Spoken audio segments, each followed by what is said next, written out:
Assalamualaikum warahmatullahi wabarakatuh. Halo semuanya, kembali lagi bersama saya Syarifah.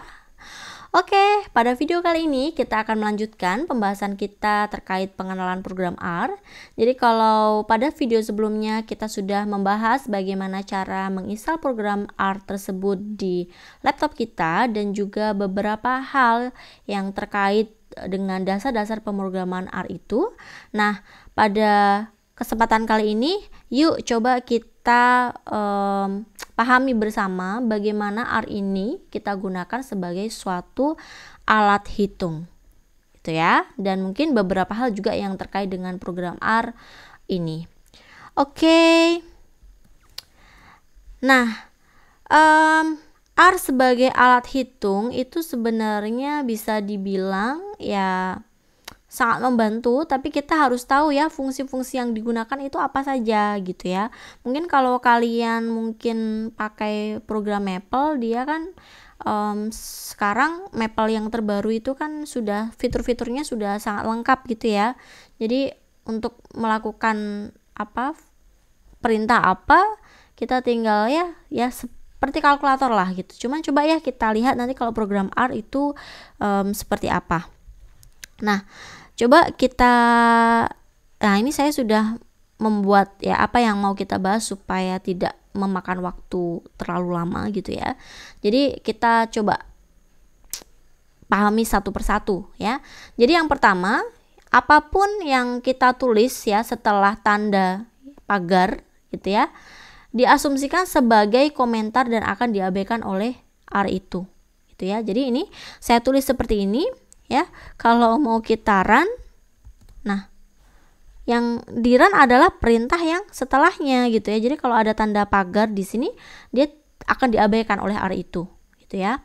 Nah kemudian kita akan coba ya lihat untuk R sebagai alat hitung atau kalkulator. Jadi kalau ini sangat mudah. Jadi ini ada tanda plus, ada tanda kali dengan tanda star ya, bintang. Kemudian untuk pembagian kita gunakan garis miring gitu ya. Untuk minus berarti ya kita gunakan min. Untuk pangkat kita gunakan pangkat ya. Kemudian untuk akar misalkan kita gunakan fungsi sqrt. Kemudian untuk logaritma kita gunakan di sini log. Ini adalah 10, ini adalah basisnya, 100 adalah numerusnya, atau bentuk lain kita bisa gunakan log di sini. Ini adalah numerusnya, ini adalah basisnya ya. Nah kemudian untuk sin, sinus, kosinus gitu ya, kita bisa misalkan pi dia dinamakan dengan di sini p-nya p kecil ya, pi itu ditulis seperti ini. Nah teman-teman, untuk mengetahui fungsi-fungsi ini sudah ada banyak sumber di luar sana gitu ya. Bisa kalian akses. Selain yang saya sampaikan di sini masih ada banyak sekali sebenarnya. Cuman semoga yang saya sampaikan sudah cukup ya, cukup untuk kalian yang ingin melakukan operasi hitung gitu ya. Nah, misalkan di sini saya run ya, untuk 3 plus 4 dikali 5 sudah hasilnya keluar di sini ya. Nah, di sini misalkan ini hasilnya keluar, ini untuk sqrt logaritma ya. Sama ya, ini hasilnya antara log 10 100 saya tulis seperti ini. Sebenarnya kan dia 10 log 100 ya, hasilnya adalah 2. Sinus pi per 6 sinus 30 ya, setengah. Oke, nah seperti itu untuk operasi hitung yang sederhana ya, operasi aritmetik, dan juga beberapa fungsi sederhana. Nah kalau kalian mau mengetahuinya dengan help juga boleh ya. Misalkan saya tadi ingin tahu logaritma. Nah ini sudah ada lengkap di sini ya. Nah sebenarnya kalau kalian mencari di help ini sebenarnya sudah sangat cukup dan semuanya ada di sini gitu ya. Oke. Kemudian jika ada permasalahan muncul dengan tanda plus, sudah saya sampaikan di video sebelumnya ya. Jadi misalkan di sini saya sin pi, saya katakan lupa, atau mungkin coba ya kalau kemarin kan saya kasih contoh, saya lupa tidak buat kurung tutup ya. Misalkan saya double saja. Nah dia akan muncul error ya. Kalau misalkan saya kurang kurungnya ya, dia akan muncul tanda plus di sini, kita press ya untuk ESC. Kita arahkan kursor ke sini, kita press ESC. Gitu ya. Nah, sehingga kita betulkan sekarang ya supaya tidak merah-merah. Gitu ya. Nah, seperti itu. Kemudian ini adalah contoh untuk membentuk persamaan. Jadi kalau kemarin saya hanya menulis A sama dengan 4 itu dengan perintah A sama dengan 4. Tapi sebenarnya untuk menulis sama dengan bisa kita gunakan perintah seperti ini. Kurang dari strip ya, itu adalah untuk menuliskan cara menulis bentuk lain suatu persamaan ya, sama dengan. Kemudian ini hasilnya sama, saya akan panggil untuk A itu ya, A-nya sama dengan 4. Kemudian A ini bisa kita gunakan A kali 5. Ya, hasilnya 20. A1 sama dengan 5, X sama dengan A plus A1. Nah, semuanya akan di sini. Kalau mau saya panggil X, misalnya saya nggak mau panggil di sini ya, saya panggil aja di sini. X hasilnya berapa ya? Hasilnya adalah 19. Oke, kemudian untuk melihat isi directory ya, apa sih yang udah kita definisikan di directory kita bisa menggunakan ls ya. Di sini ls.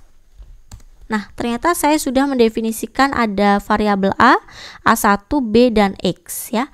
Kita bisa lihat di environment juga. Nah, ada di sini.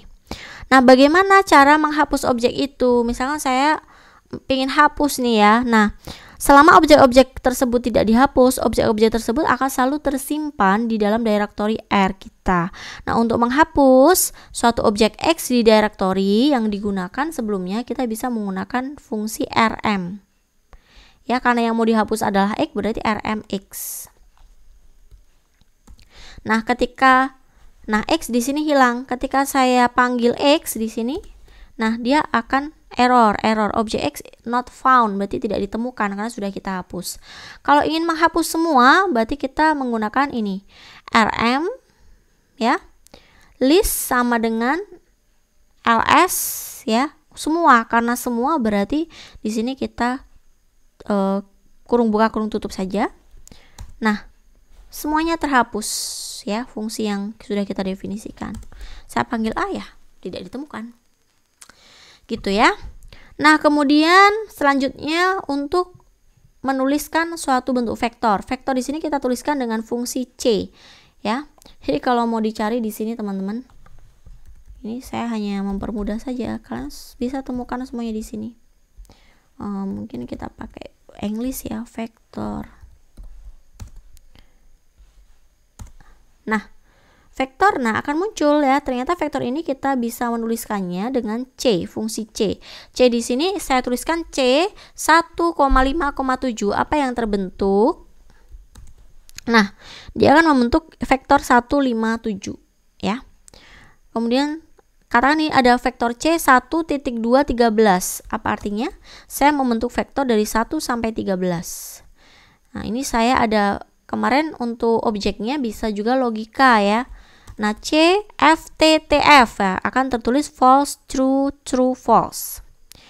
Katakan saya panggil fungsi rep ya, dari min 2 sampai 2 ya, koma 100. Artinya apa?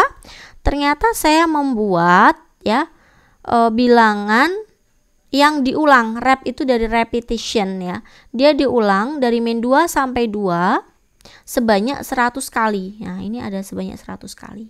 Itu ya. Kemudian sequence ya, barisan. Saya ingin membuat barisan 1 sampai 100 dengan selisihnya 1 sampai 100. Begitu teman-teman, ini untuk beberapa hal untuk menuliskan suatu vektor. Kemudian untuk menulis fungsi-fungsi yang lainnya. Misalkan ini tadi saya B sama dengan vektor 3, 4, 5. Nah, saya ingin mencari rata-rata, berarti 3 plus 4 plus 5 dibagi 3 ya. Jumlah ini dibagi dengan banyaknya objek, berarti dibagi 3. Tapi ketika kita sudah paham di R, kita bisa mencari rata-rata ya dengan mencari main-nya. Main X sama dengan B ya. Bisa, hasilnya sama 4, atau langsung main dari B. Hasilnya juga 4. Ya. Atau kita mau cari median, bisa. Kita mau cari variansinya, kita mau cari standar deviasinya, kita mau cari range-nya, kita cari SQRT berarti akar dari masing-masing ya. Akar dari 3, akar dari 4, akar dari 5. Kemudian jumlah dari vektor ini 3 plus 4 plus 5. Kemudian sin dari B, sin masing-masing elemen vektor. Log B, log dari masing-masing elemen vektor, dan juga sort B berarti kita urutkan dari yang terkecil sampai terbesar. Kebetulan di sini sudah urut ya. Oke, kemudian untuk operator plus, min, kali, bagi, pangkat ya. Untuk menuliskan lebih dari, lebih besar, sama dengan. Ini untuk menuliskan lebih besar sama dengan ya. Ini tidak usah saya tulis ya. Ini untuk menuliskan lebih besar sama dengan, kurang dari sama dengan, kurang dari ya. Ini untuk operator yang lainnya ya. Nih, sama dengan itu untuk sama dengan juga ya. Ini untuk tanda seru sama dengan itu kalau tidak salah tidak sama dengan ya. Coba misal saya coba ya. 1, 2. Ya, betul ya, true. 1 tidak sama dengan 2, true. Kalau 1 sama dengan 1 hasilnya apa? False ya, ini untuk tidak sama dengan. Oke, seperti itu. Kemudian ini ada untuk menyatakan operator logika, ini untuk AND ya, untuk tanda ini untuk OR, dan untuk tanda seru itu untuk NOT. Makanya tadi kalau ada tanda seru sama dengan berarti tidak sama dengan ya. Oke, selanjutnya untuk menggambar plot, menggambar grafik ya. Bagaimana caranya? Ya, misalkan nih saya mau hapus dulu semua ya objek-objek saya. Oh ya, satu lagi, kalau kalian ingin membersihkan jendela konsul ini, kalian bisa Ctrl L, bersih. Tapi fungsi-fungsinya tidak hilang ya. Karena untuk menghilangkan tadi menggunakan fungsi RM. Kemudian saya ingin ini ya, X-nya adalah barisan vektor yang berisikan 2, 5, 3, 7, 9. Y-nya, oke, saya ingin menggambarkan plot X, Y. Nah, ini adalah plot X, Y. Nah, tadi angka 2,12 ya. 2, ini X, Y. X, Y. Oke, kemudian ada 5, 2, 5, 3, 7, 9 ya.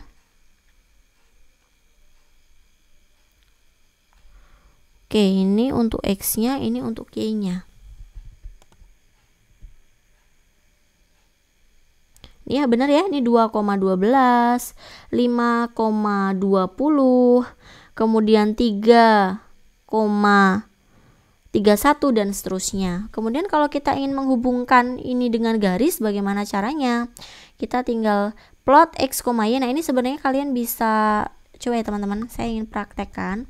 Nanti kalau kalian tulis ya, sebenarnya kan plot di sini ada X, ada perintahnya gitu ya.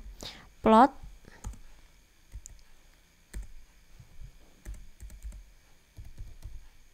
nah, ini kalau kalian lihat ini ada perintahnya plot, ini ada keterangan ya. Kalian bisa membuat banyak sekali, atau kalian bantu aja cari di plot, di help ini ya. Bagaimana perintah-perintah untuk menggambarkan plot ini. Nah, di sini saya sudah menuliskan. Jadi di sini kalau kita mau hubungkan tadi titik-titik ini dengan garis, saya bisa membuatnya dengan type sama dengan L ya. Menghubungkan titik-titik pada grafik dengan garis. Kemudian ingin menghubungkan titik-titik pada grafik dengan garis, tapi warnanya kita ubah. Ini kan warnanya hitam, saya mau ganti colornya jadi red gitu, atau menjadi blue. Gampang kan gitu ya. Kemudian misalkan ini kan sederhana, misal saya ingin menggambar grafik sin X ya, dari min 2pi sampai 2pi ya. Nah, tadi kemarin di video sebelumnya ya, saya menggambarkan fungsi sinus dengan cara yang kemarin, tinggal plot sin, min 2pi, 2pi ya. Oke. Tapi di sini saya ingin menggunakan cara lain. Misalnya saya mendefinisikan X-nya dulu. X itu berarti kan barisan dari min 2pi sampai 2pi ya. Ini Kemudian y-nya sama dengan sin x. Saya buat plotnya x, y type L col red. Nah, akan terbentuk seperti ini. Tapi saya bisa juga memanfaatkan yang kemarin ya. Plot dari apa? Sin, min 2 pi, 2 pi ya. 2 pi. Oke, terbentuk ya seperti ini. Gitu ya teman-teman ya. Jadi sebenarnya ada banyak cara menyajikannya. Nanti silahkan kalian baca-baca di help ini tadi atau mungkin cari referensi lain gitu ya. Kemudian untuk membuat matriks ya, di sini kita bisa menggunakan di sini perintah matriks. Jadi coba aja cari di sini ya. Saya dulu untuk mengetahui ya cari di sini aja. Misalkan matriks. Nih ya, saya dapat ini hasilnya. Bagaimana cara membuat matriks gitu ya. Nah, di sini perintahnya A itu sama dengan matriks dari data ya yang berisikan elemen-elemen vektornya 9, 2, 3, 4, 5, 6 elemen-elemen matriksnya. Banyak barisnya 2, banyak kolomnya 3. By row false, kita lihat apa bedanya dengan by row true. Kalau by row false dia bergeraknya ke sini teman-teman, 9, 2 kayak ular ya, 3, 4, 5, 6. Tapi kalau by row-nya true dia akan baris 9, 2, 3 ya, 4, 5, 6. Gitu ya. Kemudian cara lain, kalau ini kan ada n row n col, kita bisa juga menuliskannya seperti ini. Matriks C 9, 2, 3, 4, 5, 6, ini 2 itu menandakan barisnya, 3 itu kolomnya gitu ya. Kalau yang sudah familiar kita langsung tuliskan. Oke, ini juga sama. Seperti itu untuk membuat matriks. Nah, kemudian untuk operasi dari matriks ya, ini ada kalau plus sama ya. Kalau plus di sini kita punya A plus B. Oke. 2 matriks kita jumlahkan, A min B, 2 matriks kita kurangkan, kemudian transpose matriks B ya. Nah, perkalian matriks. Perhatikan teman-teman. Untuk perkalian matriks di sini harus dipisah dengan tanda persen kali persen. Jadi kalau kalian tulis matriks A dikali saja dengan matriks B, itu akan menghasilkan perkalian antar elemennya. Padahal kan aturan matriks nggak seperti itu ya. Makanya untuk perkalian matriks di sini menggunakan perintah seperti ini. Nah, ini ya hasilnya betul. Kemudian ini kalau saya hanya kalikan A kali B ya, berarti A kali B saja. Elemennya dikali gitu ya. Oke, kemudian untuk mencari inverse dari matriks kita gunakan fungsi solve ya. Oke, solve dari C. Oke, ini adalah inverse dari matriks C. Nah, ada banyak perintah ya teman-teman dalam matriks ini. Misalkan untuk menambah kolom pada matriks ya, bisa gunakan perintah cbin ya. Dari matriks A saya ingin mengubah menambah kolom ya, ada kolom 7,8. Jadi kalau A tadi isinya adalah ini, A ini adalah matriks A, saya ingin menambah kolom ya, saya panggil E. Nah, saya peroleh ini ada tambahan kolom 78 ya, ada elemen 78. Kemudian kalau rbin itu untuk menambah baris ya, row rbin ya, saya ingin menambah baris. Oke, barisnya sudah tambah 7, 8, 9 ya. Nah, hati-hati ya kalau nambah kolom ya, berarti kalau kolomnya barisnya ada 2 ya tambahin 2 ya. Kalau nggak nanti error. Oke, selanjutnya ini ada beberapa tambahan teman-teman. Jadi kita bisa mengetahui dimensi dari matriks A ya dengan fungsi dim. Kemudian jumlah baris dari matriks A dengan fungsi n row. Itu ya. Kemudian jumlah kolom dari matriks A n col ya. Kemudian jumlahan untuk setiap kolom dari matriks A kita gunakan row sums ya, dia sudah dijumlah tiap barisnya. Ini sums untuk row sums. Ini tadi matriks A, ini ya kita lihat 14, 15. Ini row sums itu untuk menjumlah 9 tambah 2 11 sama 3 14 baris ya. Untuk setiap baris, ini saya benarkan, baris dari matriks A. Main berarti rata-rata matriks dari setiap elemennya. Col means ini rata-rata untuk setiap kolom dari matriks A. Row means dia rata-rata untuk setiap baris dari matriks A. Kemudian ada jumlahan untuk setiap elemen diagonal dari matriks A, dan juga kita bisa mencari determinan.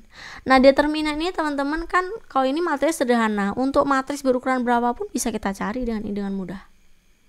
Itu ya. Oke, saya rasa saya sudah bahas cukup banyak di sini ya. Nanti silahkan kalian berlatih sendiri ya untuk perintah-perintahnya kalian bisa pelajari dari help di sini ya.